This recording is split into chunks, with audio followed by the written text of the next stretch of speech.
Sabi po sa 2 Corinthians 4:6, "For it is the God who commanded light to shine out of darkness, who has shown in our hearts to give the light of Jesus, the knowledge of the glory of God in the face of Jesus Christ."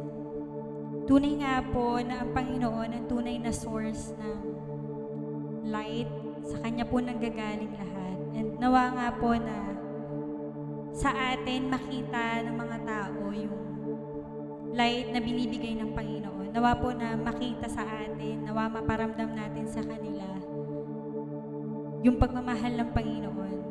Kaya nga po ngayong hapong ito ay atin po sama-samang papapurihan ang ating Panginoon. Siya po yung nagbibigay ng hope sa bawat isa sa atin, ng pag-asa. Kaya nga po, nawa, makita ng Panginoon sa mga oras na ito na tunay po tayong sumasamba sa Kanya at nagpupuri.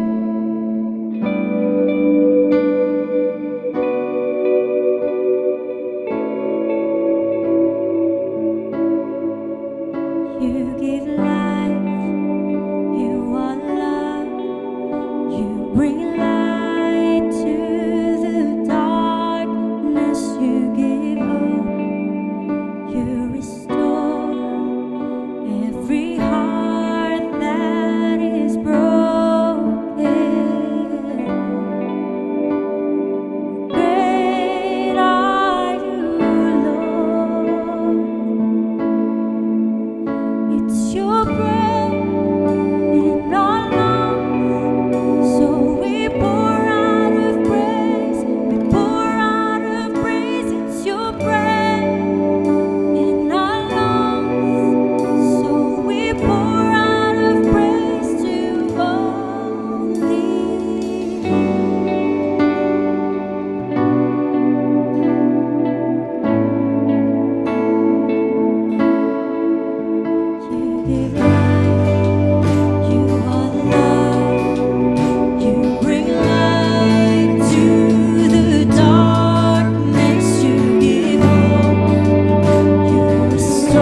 Magandang gabi po sa inyo lahat mga kapatid.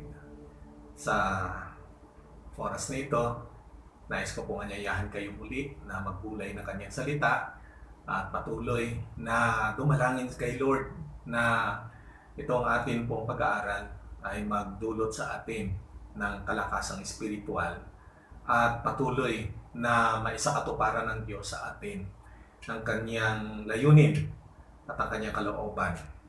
Sa gabi pong ito ay nais ko na dalhin sa inyo ang isang pag-aaral na pinamagatang bumangon mula sa kadiliman at pagliwanag. Kung meron po kayong mga Biblia, ay buksan po natin sa Isaiah 60, 1 hanggang 2. Ganito po ang ating mababasa. Bumangon ka at sumikat tulad ng araw. Liliwanagan ka ng kalwalatian ni Yahweh. Magbabalot ng kadiliman ang buong daigdig, ngunit ikaw ay liliwanagan ni Yahweh at mapupuspos ng kanyang kalwalatian. Alam po ninyo, ang aklat ni Isaias ay naglalaman ng mga hula at ibinubunyag nito ang tungkol sa pagdating ng tagapagligtas upang maaninag ang pagdating ng ating Panginoong Kristo. Inihula din po sa aklat na ito ang kapanganakan ng Panginoon, Isaiah 9, 1 hanggang 7. Maging ang pagsasalarawan ng dadanasing paghihirap ng Panginoon at pagpatay sa Kanya sa Isaiah 53, 1 hanggang 12. Pero dito po sa Isaiah chapter 6, isinulat ng propeta ang pangitaing ibinigay sa kanya ni Yahweh. Nakita niya na ang buong mundo ay nababalot ng kadiliman at ang mga tao ay nasa kadiliman ito. Ang kadilimang ito ay kakaiba sapagkat ito ay hindi literal. Ito ay hindi natural. Ito ay isang espiritual na kadiliman. Pero nakita din ni Isaias sa kanyang pangitain na sa gitna ng kadilimang ito ay sumikat ang liwanag na tulad ng araw. Lumiwanag ng lumiwanag at ang liwanag nito ay walang iba kundi ang kalwalatian ni Yahweh, isang pumupuspos na kalwalatian. So ang ibig sabihin nito, yung mga taong nasa kadiliman ay maliliwanagan.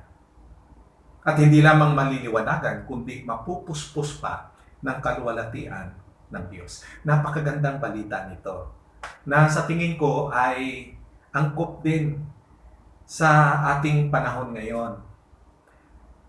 Ang buong mundo sa kasalukuyan ay nababalot din ng kadiliman dulot ng ating sitwasyon. Na kahit na nga po sasabihin nating tanghalik tapat, maraming mga tao ang tila nasa gitna ng matinding kadiliman. Nangangapa. Hindi alam kung ano ang gagawin. Natatakot. Walang kasiguruhan. Naghihirap. Nawawala ng pag-asa at kapayapaan. Hindi makita, hindi tiyak ang araw ng bukas. Literally, huminto ang mundo sa gitna ng kadilimang ito.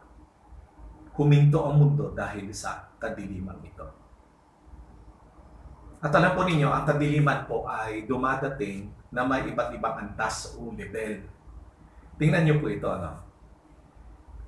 Pagsapit po ng mga alas 6 ng gabi, nagsisimula na papasok ang dilim. Ang dahilan ay sapagkat ang araw ay lumulubog na. Padilim po ito ng padilim hanggang mga alas 8 ng gabi. Pero ang pinakamadilim na bahagi ng gabi ay sa pagitan ng alas 8 siguro hanggang alas 4 ng umaga. Ang Biblia man po ay gumamit din ng mga pagsasalarawan sa mga antas ng kadiliman na dadanasin ng mga tao. Halimbawa na ho, Mateo 8, talatang 12, ang sabi po, ngunit ang mga taong dapat sana'y kasama sa kaharian ay itatapon sa kadiliman. Mananangis sila doon at magngangalit ang kanilang mga ngipin. Itong kadiliman na ito ay tinawag ng Panginoon sa Mateo 22:13 na kadiliman sa labas. Ganito rin ang sinasabi sa Mateo 25:30 nang sabi ng Panginoon, itapon ninyo sa kadiliman sa labas ang walang silbing taong iyan. Dooy mananangis siya at magngangalit ang kanyang mga ngipin. Sino itong mga tao na ito? Sila po yung mga tao na hindi makapapasok sa kaharian ng Diyos sa araw ng paghuhukom. Itatapon sila sa kadiliman sa labas. Samantala, dito naman po sa 2 Pedro 2:17, ibang klaseng kadiliman naman ang sinasabi ng Biblia. Ang sabi po ng talata, ang katulad ng mga huwad na gurong ito ay mga batis na walang tubig at ulap na tinataboy ng malakas na hangin. Inilaanan ng Diyos para sa kanila ang napakalalim at napakadilim na lugar. So kung kanina po, kadiliman sa labas, ngayon naman po ay napakalalim at napakadilim na lugar. Ang hula naman sa aklat ni Joel, Kabanata 2, talatang 31, ay ito, ang araw ay magdidilim at ang buwan ay pupulang parang dugo. Total darkness naman po ito. Ito po yung mga senyales ng nalalapit na pagbabalik ng Panginoon. Samantala, ang sabi naman po sa Kolosas, Kabanata 1, talatang 3 ay ganito, iniligtas niya tayo sa kapangyarihan ng kadiliman at inilipat sa kaharian ng kanyang minamahal na anak. Dito naman, ang ginamit po ay kapangyarihan ng kadiliman. Nang tinutukoy po ay ang kapangyarihan ng Diablo at ang kapangyarihan ng kasalanan. Subalit alam po ninyo mga kapatid, pakinggan niyo po ito. Anumang uri at antas ng kadiliman ang naroon. Buong lakas at kapangyarihan man ng kadiliman ang tila na mamayani. Merong iisang tiyak na panlaban na makagagapi sa kadilimang ito. At yun ay walang iba kundi ang liwanag. Kapag dumating ang liwanag, tatakas ang dilim. Lalayo at maglalaho. At ang nag-iisang liwanag na ito, nagagapi sa kadiliman, ay walang iba kundi si Jesus. Alam po ninyo, sabi po sa Mateo 4:16, ay ganito, ang mga taong nasa kadiliman ay makakita ng maningning na ilaw. Sa mga nakatira sa lilim ng kamatayan ay sumikat ang liwanag. Na ang paliwanag po ni Juan sa hulang ito ay ganito sa Juan 12:41. Sinabi ito ni Isaiah sapagkat nakita niya ang kaluwalhatian ni Jesus at nagpahayag siya tungkol kay Jesus. Sino daw po ang nakita ni Isaiah sa kanyang pangitain na kanyang ipinahayag? Si Jesus sa taglay niyang kaluwalhatian. At mismo ang Panginoong Kristo sa kasunod na mga talata, Juan 12:46, ay nagsabi, ako'y naparito bilang ilaw ng sanlibutan upang ang mga nanalig sa akin ay huwag manatili sa kadiliman. Ito rin po ang sinasabi niya sa Juan Kabanata 8, talatang 12. Ako ang ilaw ng sanlibutan, ang sumusunod sa akin ay magkakaroon ng ilaw sa kanyang buhay at di nalalakad sa kadiliman. So gusto ni Lord, tayo ay sumunod sa Kanya upang tayo magkaroon ng liwanag sa ating buhay. Walang iba kundi siya mismo sa taglay niyang kaluwalhatian. Alam po ninyo, mayroon daw pong 4 na klase po ng espiritual na kadiliman. At marahil sa pag-aaral na ito ay matatalakay lamang po natin ang una sa 4 na mga espiritual na kadiliman. At ito ay walang iba kundi ang espiritual na kabulagan. Spiritual blindness. Ang bulag po, dilim ang nakikita. Pero sa katotohanan po, wala talaga siyang nakikita. Madilim ang lahat sa kanya. Ito po yung literal na bulag, walang paningin. Ano naman po ang spiritual na kabulagan?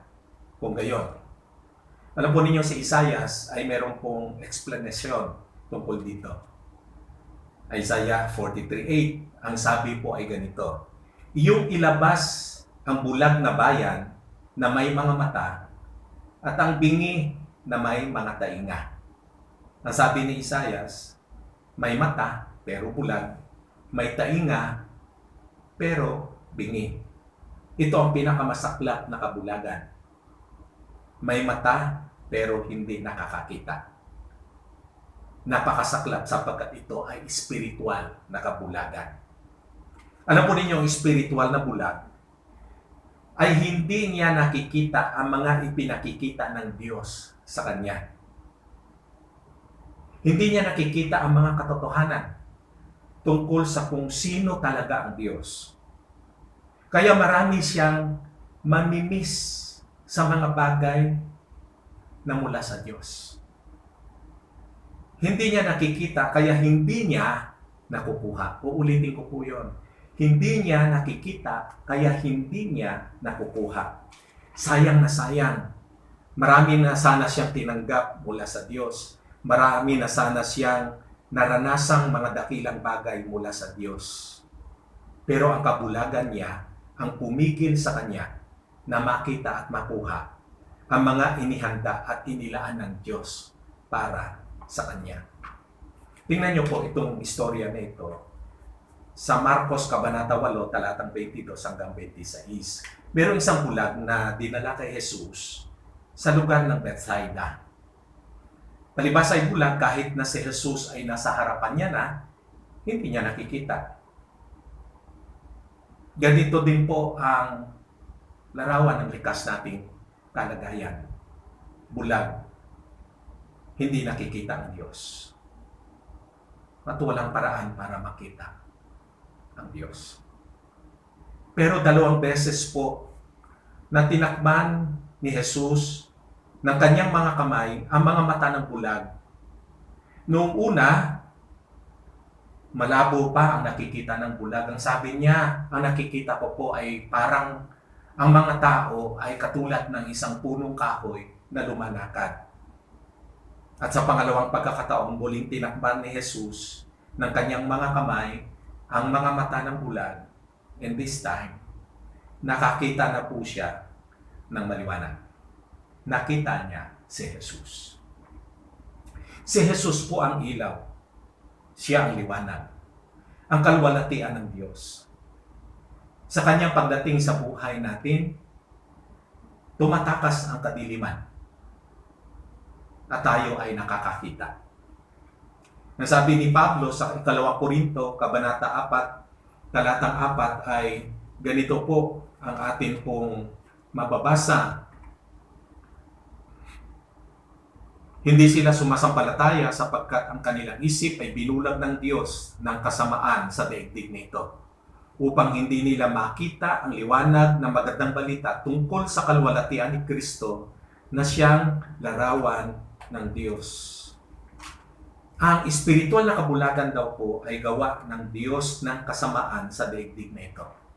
Binubulag niya ang isipan ng tao, tinatalukbungan para hindi makakita, hindi makaunawa. At ang tanging lunas ay si Jesus, ang liwanag ng mabuting balita tungkol sa kalwalhatian ni Kristo na siyang larawan ng Diyos. Pansinin niyo po, sa Lucas 24:13 hanggang 31, may dalawang alagad si Jesus na naglalakad papuntang Emmaus. Nagkukwentuhan sila. Sa panahon na ito ay muli nang nabuhay ang Panginoong Kristo. Ang ginawa ni Jesus, sumabay sa dalawang alagad na ito at nakipagkwentuhan. Pero hindi nila nakilala si Jesus. Hindi nila nakita at nalinawan na si Jesus pala itong kanilang kausap. Kung hindi pa nagpira-piraso ng tinapay ang Panginoon at binuksan ang kanilang mga pangunawa at ang kanilang mga mata, di nila ma-recognize na si Jesus na pala ay kapiling nila. Alam po ninyo, ang spiritual na kabulagan ay nagpapahina sa ating pananalig. Nagpapahina ito sa ating espiritu. Pansinin po ninyo, sa Genesis 21:14 to 19, kwento ito ni Hagar at ng kanyang anak na si Ismael. Pinalaya sila ni Sarah. At bagamat sila may mga baon, nung magpaikot-ikot sila sa ilang ng Berseba, naubos ang kanilang tubig na baon at ang batay ng hina. At si Hagar ay lumayo ng halos 100 metro sapagkat ang sabi niya sa kanyang sarili, hindi ko kayang makita na mamatay ang aking anak. Buti na lang po si Ismael ay walang tigil sa pag-iyak. At ang sabi ng banal na kasulatan, na dinig ng Diyos ang iyak ng bata. At dumating isang anghel at ang sabi ng anghel kay Hagar, anong bumabagabag sa iyo? Huwag kang matakot.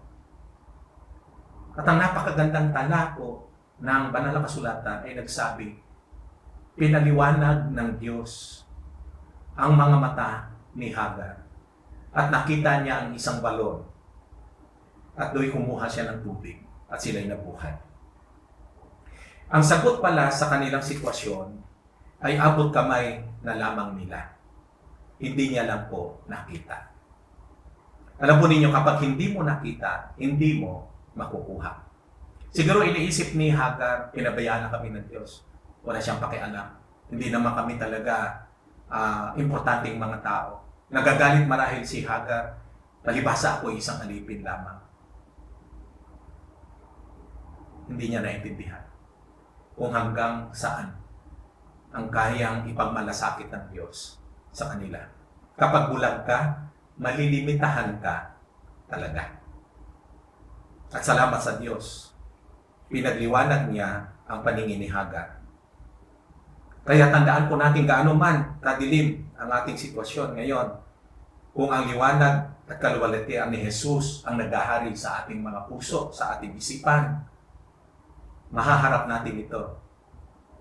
At hindi natin mamimiss ang gusto ng Diyos na ipakita sa atin. Alam po ninyo, makikita mo bilang ang Diyos ay Diyos na masasandigan. Walang kaduda-duda na iyong maaasahan. Sa Isaiah 49:14 to 16, ang sabi ng Diyos, bakit inaakala nyo na kayo ay pinabayaan ko na at nilimot ko na? Tingnan nyo nga, ang ina ba ay kaya niyang limutin ang kanyang anak na nagmula sa kanya? Kahit pa nga na lilimutin ng isang ina ang anak na nanggaling sa kanya, hindi ko kayo kalilimutan. Ang sabi niya sa Mateo 6:26-30, at kayo nababalisa. Tingnan nyo nga ang mga ibon, tingnan nyo ang mga bulaklak sa para. Kay liit naman ang inyong pananalig. At maikakatuwiran mo talaga sa iyong sitwasyon. Ang sinasabi ni Apostol Pablo sa mga taga-Roma 8:32. Kung hindi nga pinagkait ng Diyos sa akin ang kanyang buktong na anak, ibinigay niya. Ito'y garantiya na lahat, basta't para sa aking ikabubuti, ipagkakaloob ng Diyos. Napakasakla po ng espiritual na kabulagan, sapagkat ang espiritual na kabulagan po ay magpupuno sa iyo ng takot, samantalang wala ka namang dapat katatakutan. Sa Ikalawang Hari, Kabanata 6, talatang 15-17, ang utusan ni Eliseo ay nasindak dahil nang magising siya isang umaga ay nakita niya na ang mga taga-Syria kasama ang kanilang mga karwahe at mga kabayo ay nakapaligid sa kanila. Nang sabi niya na nanginginig ang kanyang boses, papaano na lang tayo, Panginoon? At ang sabi ni Eliseo, pumanatag ka.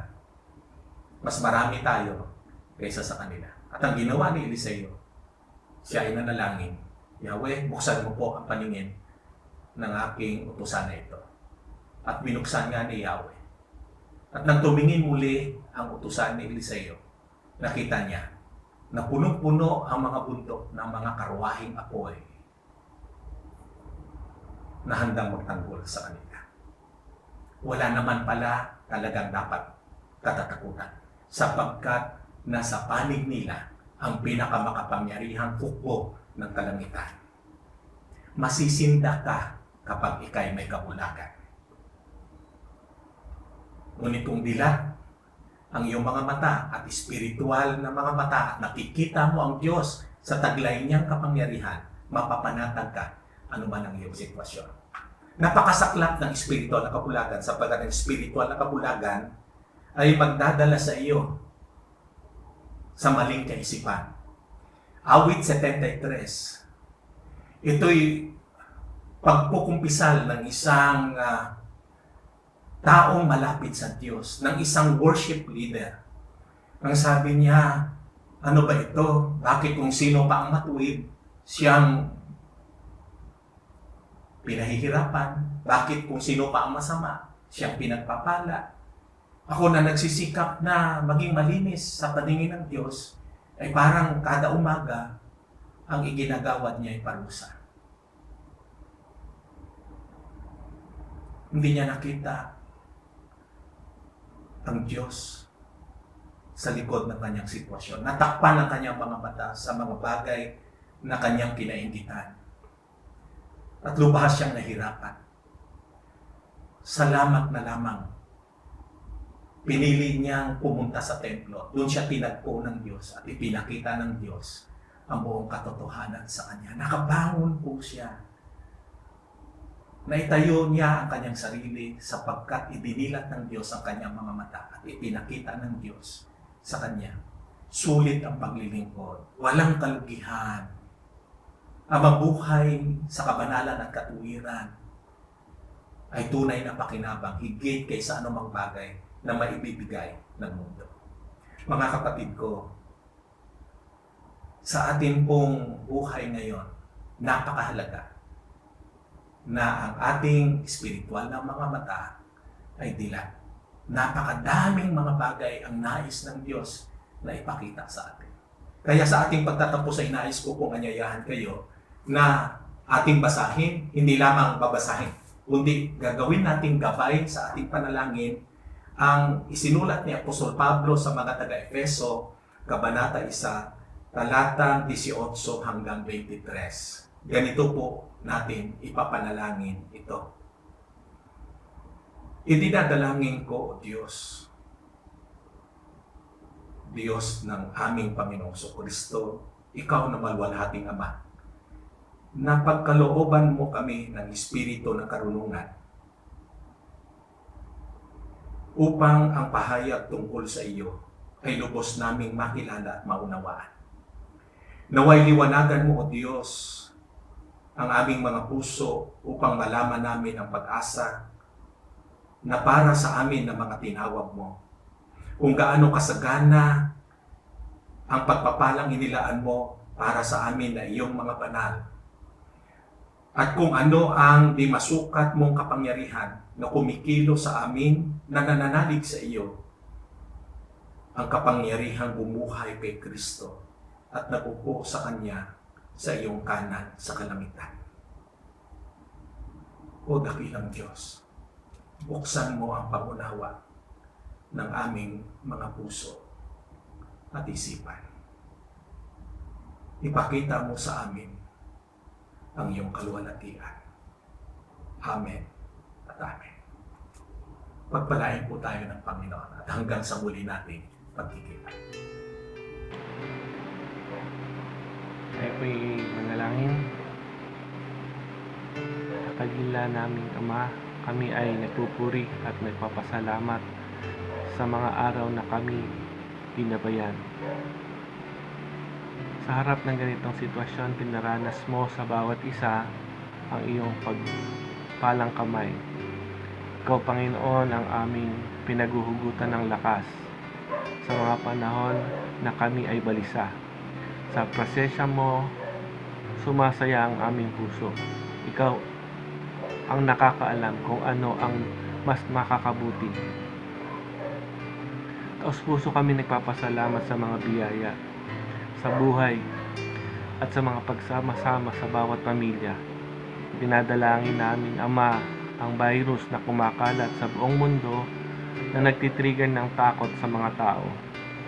Kayo po ang magbigay ng comfort sa emosyonal na kalagayan.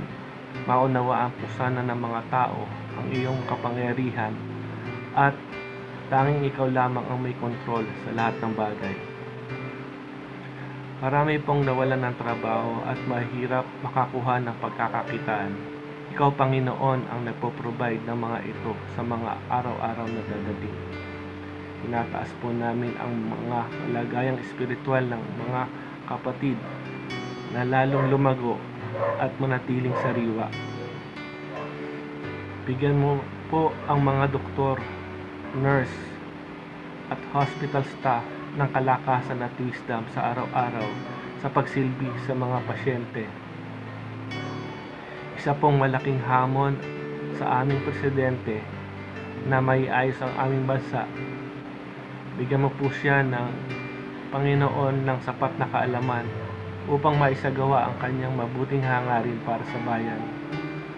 Iba yung pag-iingat at kalakasan ang aming hinihiling sa mga mayor, kapitan, at mga kawani na mga nangangasiwa sa mga tao kanilang nasasakupan. Salamat po sa mga lugar na hindi nasakop ng ECQ. Makakapabukas na ang ibang establishment at muling nang makakapasok ang ilang rahabadoro. Ingatan mo, Panginoon, ang mga magbabalik sa kanilang mga trabaho. Dalangin namin na maunawaan ito ng isa lamang hakbang upang mapasigla ang galaw na ekonomiya. Dahil hindi pa rin po ligtas para sa mga tao na lumabas, bigyan mo po kami ng mahabang pasensya at self-control na manatili pa rin sa aming mga tahanan dahil mas nakakatakot po yung second wave. Tinataas po namin ang mga namumuno sa kabuuan ng IRM, sa aming pastor, assistant pastor, diakonisa. Kayo po ang magpala at gumabay sa kanila. Idinadalangin po namin ang mga nangangailangan ng mga churches. Salamat po sa mga online projects tulad ng Sunday service, midweek, live class, Sunday school at devotion na nagiging paraan ng pagpupuri at pagsamba sa iyo. Salamat, Panginoon, sa mga volunteer na nagbibigay ng panahon at pagre-render ng kanilang mga skills upang maisagawa ang mga proyekto at makapagbigay puri sa iyong pangalan. We trust, O you Lord. In Jesus' name we pray. Amen. Magandang araw sa iyo, Pastor Jomar, pati na rin sa iyong buong sambahayan. Kinakatawan ko ang LCC, pati na rin ang aming sambahayan sa pag-welcome sa iyo bilang Associate Pastor ng Gatbuka na iyong Mother Church. Pagpalain naman ng Diyos ang iyong pagmiministeryo kasama namin, ang iyong pagsama sa tahakin ng iglesia sa loob at sa labas ng komunidad, pati na rin ang ating pamumuhay bilang mga Kristiyano sa ating kapaligiran. Amin ding dinadalangin at binabanggit sa pag-welcome namin sa iyo na ito na pagpalain nawa ng Diyos ang iyong pangunguna sa mga gawain at responsibilidad na iaatang sa iyo ng ating head pastor, ang Pastor Dudes Ligan, pati na rin ang Diakonisa Christi. God bless us all at welcome. On behalf of Gatbuka Chapter 99 YWAP, we welcome you, Pastor Joms. God bless po. Welcome back home sa isa sa aming mga bunso sa Chapter 99 YWAP way back early years of 2000. Pastor Jomar E. Caparas. Now that it is official, you are our associate pastor in the church where love resides. Memories of our youth were created, and now, a great place to be with as His servants. Blessing ka sa amin, Pastor Jones, noon pa man. At mula sa Young Married Organization, we welcome you. Keep on keeping on. In behalf of Kapisanan ng Kababaihan ng Gatbuka IRM, Pastor John, wine-welcome ka po namin sa aming iglesia.